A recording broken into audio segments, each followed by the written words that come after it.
दुई थर कहीं जाइला जे पतिदेवଙ୍କ ऑफिस को। हाय हेलो नमस्ते मु भगवती मु आपनको स्वागत करूछु मो छोटिया मिनी ब्लॉग रे। प्रकृतिर सौंदर्य को बालकनी छिड़ा हेकि ही दर्शन कर जाइतिला। ता सहित नित्यकर्म सारिकी सूर्य देवता को मां बुंदावती को प्राणी अर्पण करा होइतिला। ता सहित मां को पाद धूलीर माटी टिके मुंडरे लगा जाइतिला। तो रेडी हेकि तांको कर्मक्षेत्र को बाहरी पड़ितिले। ता सहित मु एई दुई प्राणी को नेबा पे आसी जाइतिली।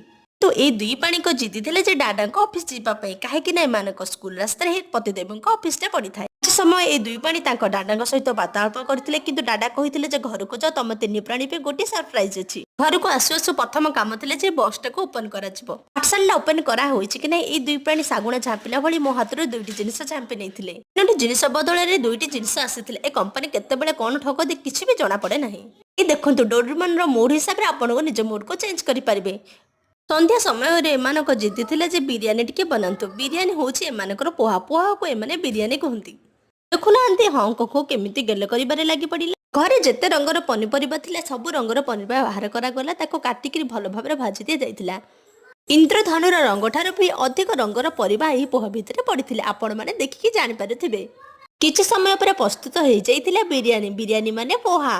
प्रथम राणीमा को बाढ़िकी दि जाइतिला और से कहिथिले जे हमर पोहा बहुत टेस्टी हिची बोली।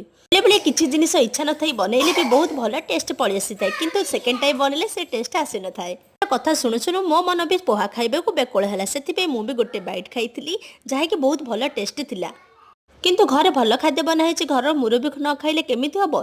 तेबे मु बाहरी पड़िथिली पतिदेव पई टिके पोहा धरिकी जिबा पई। मो सहित ए दुई प्राणी भी रेडी हे जाइथिले। ए दुई चकिया जान रे हम तीन प्राणी बाहरी पड़िथिलु। किछि समय पर पतिदेवଙ୍କ सहित देखा हला पोहा देके हम पळि आसीथिलु। आज पे एतिकी देखाबा पुणी नेक्स्ट वीडियो रे। Bye bye.